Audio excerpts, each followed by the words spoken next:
Hello friend, આપનું સ્વાગત છે અંશુ કુકિંગમાં। આજે આપણે ટમેટા અને એક મરચું અને 8 થી 10 કરી લસણની ચટણી બનાવશું આપણે, જે આપણે બધા પરાઠા રોટલી સાથે આપણે ખાઈ શકીએ। તો હવે આપણે ટમેટાને કટ કરી લેશું અને લસણ ને એક મરચું આપણે ખાંડી લેશું, એની પેસ્ટ બનાવી લેશું। ગેસ આપણે ચાલુ કરી દીધો છે, કઢાઈ મૂકી દીધી છે।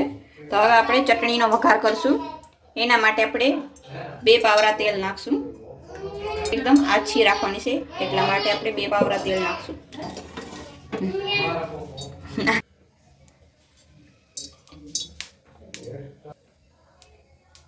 તેલ ગરમ થઈ ગયું છે તો અડધી ચમચી આપણે હિંગ ઉમેરશું।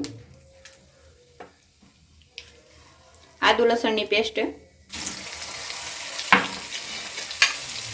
હવે આપણે ટમેટા 2 કટ કરેલા છે એ અંદર એડ કરશું। સારી રીતે મિક્સ કરી લેશું। ટમેટા આપણે એકદમ ગળી જાય ત્યાં સુધી આને તેલમાં એકદમ ચડવા દઈશું।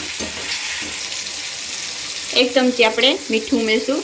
મીઠું ઉમેરશું એટલે એકદમ ટમેટા એકદમ ગળી જશે, એના માટે આપણે મીઠું એકદમ પહેલાં ઉમેરી દીધું છે। ટમેટા એકદમ ગળી ગયા છે તો આપણે ગેસ થોડો ધીમો કરી નાખશું। હવે આપણે 3 ચમચી આપણે ચટણી ઉમેરશું।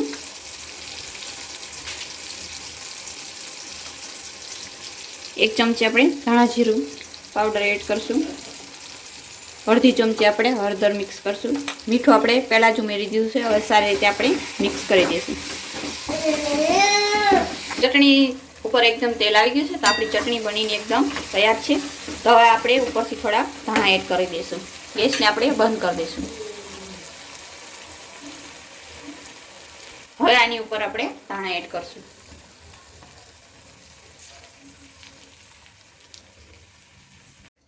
ચટણી બનીને તૈયાર છે, તો આવી રીતે તમે પણ ઘરે બનાવી શકો, રોટલી પરોઠા સાથે ખાઈ શકો।